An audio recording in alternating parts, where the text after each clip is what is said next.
Let's go ahead and implement logging out of a user after logging in. And unlucky for us, we don't have that logic at the backend. But in case we are saving the token in the local storage, then we can only log out from the client side. But since we are saving the token on the server, we are going to log out from the server by destroying the cookie. So let's get back to the backend and let's implement that. So inside the controllers of users, I'm going to have one controller for logout. And it goes like this: logout, then a sync handler, the callback function as that. And here, how are we going to log out? We are going to use a method called res.cookie, and inside here provide the key, and this key must be the same when we set the token upon logging in. And the second argument is that we are going to use empty string or undefined, meaning that we have removed the value on the token property. And then as a second argument, provide the maximum age, and we will say 1. And lastly, let's send the response as res.status, and we will say 200, meaning everything is okay, and then .json, and provide the message as logout success. Let's go ahead and then create a route for this. Back to the router of users, duplicate this and change this one to logout, and then change this one to logout, and here is post method. Let's try out in the postman. Let me check if a user is logged in. As you can see, we got the user, meaning that the user is logged in. But let me create one to log out. And here the endpoint is logout. Now, if I do that by sending the request, logout success, and if I check the auth status, as you can see, it's authenticated, being set to false. Let me show you one thing here. Let's go ahead and log in. At the moment, we have the values for the header being set to 9. And if I open that or click on that, we don't see the token being set because the token has been removed upon logging out. But if I log in, put your eye here. As you can see, now it has become 10, which means that we have a cookie being set on that. So in here, and that is logout. Save it to get the update value. Now, if I click on logout, put your eye here, likewise the number of values on the headers. If I hit send, as you can see, the token has been removed. Awesome. So now we know that the backend logic is working fine. What has left is on the front end. On the front end, we are going to call this endpoint. And this endpoint is going to remove the token. And we will go ahead and update our store. So let's get back to the front end and let's implement that. So we are going to create API service for that under the users here, which is this.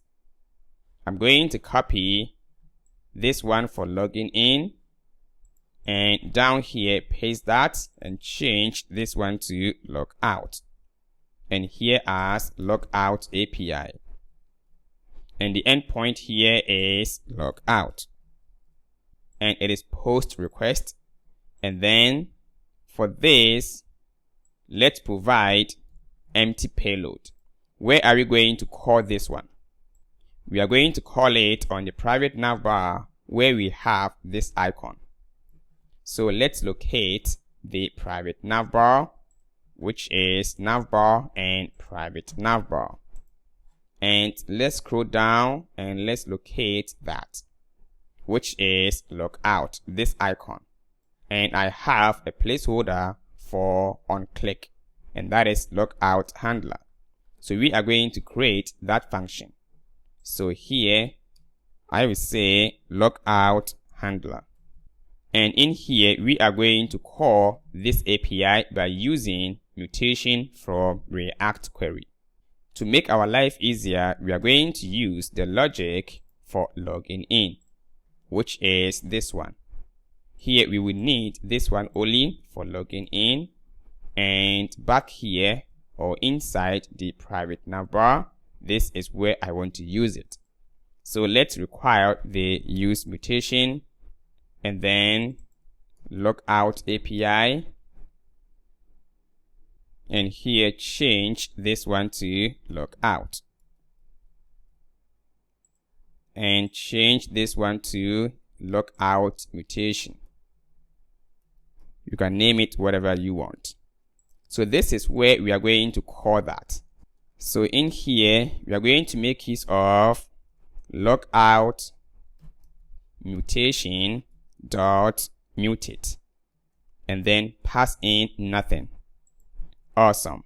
So remember, we have it on the logout handler here.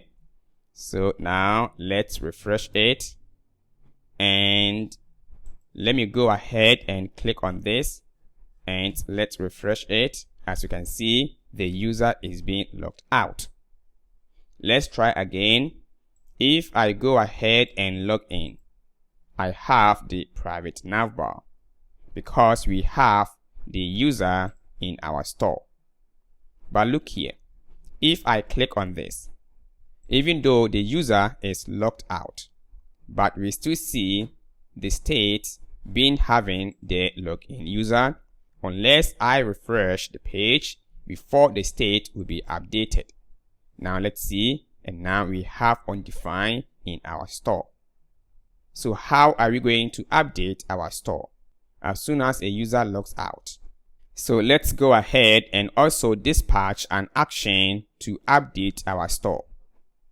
And inside the Redux here, we have an action called logout action, which is going to set the user off to null, which means that as soon as we log out, we are going to dispatch this action called logout to set the user off to null.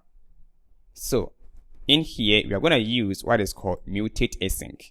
So mark the function as async and change this one to async. And let's use .then. And inside here, this is where we're going to have the actual response, and then .catch in case something will go wrong. So let's just log the error as that. So this is where we are going to dispatch the action to log out or to update the state.